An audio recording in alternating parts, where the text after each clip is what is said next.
bem-vindo a essa nossa segunda aula sobre o desenvolvimento do pensamento crítico e as tecnologias da informação e comunicação. Na nossa primeira aula, nós terminamos com uma pergunta: é possível desenvolver o pensamento crítico? E é justamente neste momento que nós vamos discutir isso. Muitas pessoas pensam que o pensamento crítico é algo inerente, que as pessoas nascem com elas. Mas será que é possível desenvolver esta forma de pensar de forma estruturada, organizada? Bem, vamos ilustrar com uma conversa, a conversa do Nilo, o perguntador. Nilo fala assim: e então, como acha que vai se sair neste semestre? Pedro responde: acho que estou melhor do que no ano anterior. Por que você acha isso? Pedro responde: finalmente estou fazendo o curso da área em que quero me especializar. E que diferença faz isso? Nilo pergunta, afinal de contas ele é o perguntador. E Pedro responde: eu me saio melhor nos cursos que me interessam. E Nilo responde: mas e quanto ao curso de estatística que você precisava fazer? E Pedro responde: é verdade que fui reprovado em cálculo, mas estatística é mais fácil e agora eu tenho um orientador que pode explicar as coisas de forma melhor do que os professores. Veja, e que Nilo novamente faz uma nova pergunta: mas então, não será 5 os seus cursos? Estou sabendo, não vai ser fácil. Achas que vai entrar na lista do reitor? Nilo pergunta. E Pedro responde: não garanto, mas acho que farei um bom papel. Sou capaz de tirar a nota da média e se não tiver de arrumar o emprego de meio período, vai dar tudo bem. Bem, este é um diálogo entre dois amigos. Espero que você não tenha um amigo assim que faça tantas perguntas e parece que cria sempre dificuldades. A verdade é que este diálogo que vocês acabaram de assistir, que nós vamos desconstruir, está caracterizada muito firmemente pelas perguntas de Nilo. E estas perguntas fazem com que Pedro pense numa maneira de rebater sistematicamente estas perguntas. Um dos elementos principais para desenvolver o pensamento crítico é adquirir conhecimento. Adquirir conhecimento é conhecido desde a época de Sócrates, não é?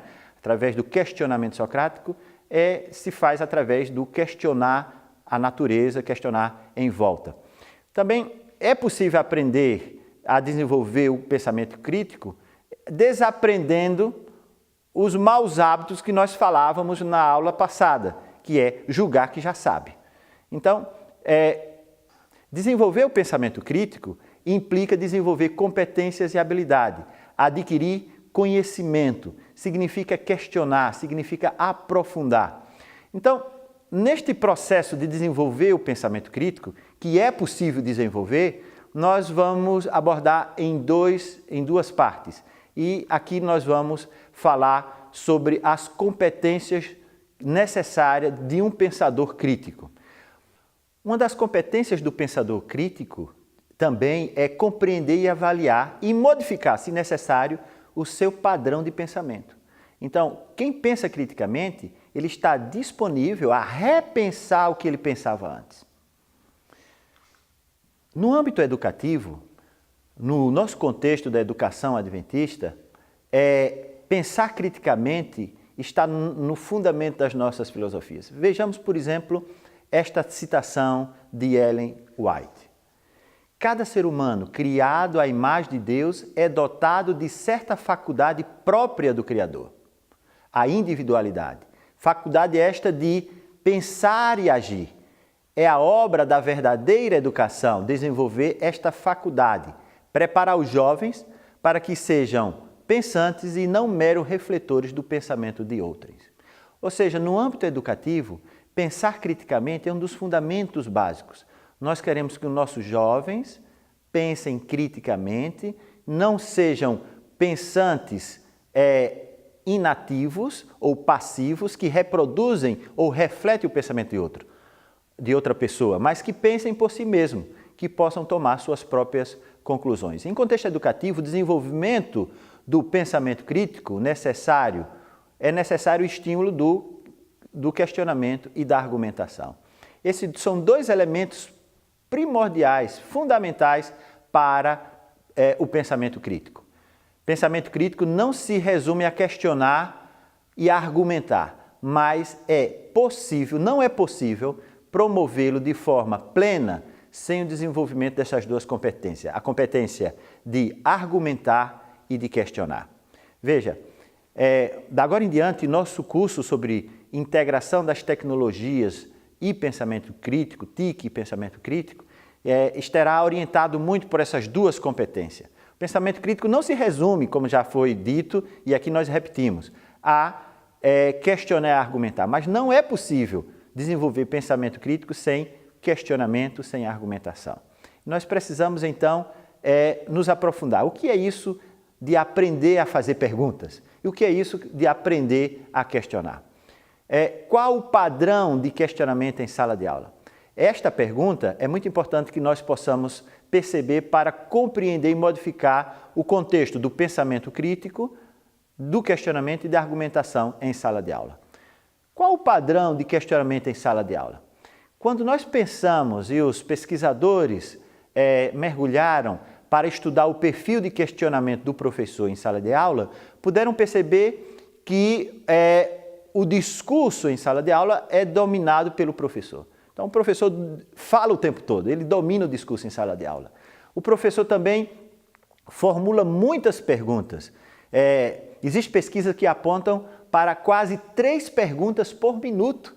Muitos professores não acreditam nisso, mas é verdade. O professor formula muitas perguntas e a maioria dessas perguntas são de baixos níveis ou de baixo nível cognitivo. São perguntas de retórica, são perguntas só para obter o feedback se os alunos entenderam ou não tem função, tem uma função apenas de retórica no seu discurso. Este é mais ou menos o perfil do questionamento do professor. E qual é o perfil do questionamento do aluno?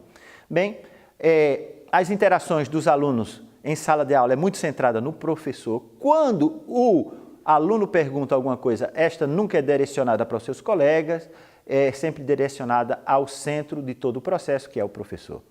E geralmente não há tempo de espera, na literatura internacional apontada como wait time, tempo de espera. O professor formula perguntas, não espera pela resposta do aluno, o aluno não tem tempo para formular perguntas porque o professor faz muita pergunta, ou seja, não existe um ambiente propício para formular perguntas.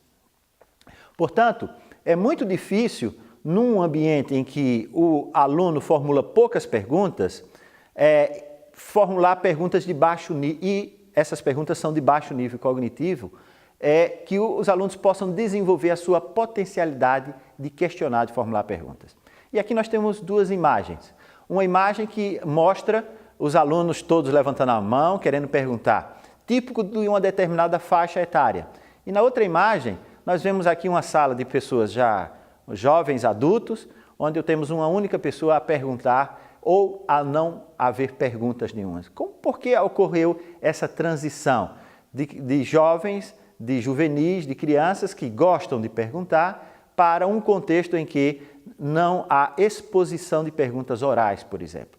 Então, a literatura internacional tem mostrado que os alunos, ao longo do processo, eles vão percebendo que as perguntas incomodam ou atrapalham o processo diretivo do professor. Portanto, é muito importante que sejam desenvolvidas atividades, estratégias que estimulem o questionamento dos alunos. E aí nós poderíamos perguntar no final da nossa aula, como é possível, então, desenvolver o pensamento crítico e as competências de alto nível cognitivo, como questionar e argumentar, num contexto do ensino centrado no professor e de quase exclusiva memorização de conteúdos e de sua reprodução. É muito importante que exista estratégias que estimulem o questionamento de alto nível, porque quando nós estimulamos o questionamento, nós estamos estimulando um dos pilares fundamentais para o pensamento crítico. Bem, a resposta para esta pergunta, que estratégias nós poderemos desenvolver para estimular o questionamento, vamos deixar para a próxima aula. E eu espero por você na próxima aula para responder essa pergunta. Que estratégias podemos utilizar na nossa sala de aula para desenvolver o pensamento crítico.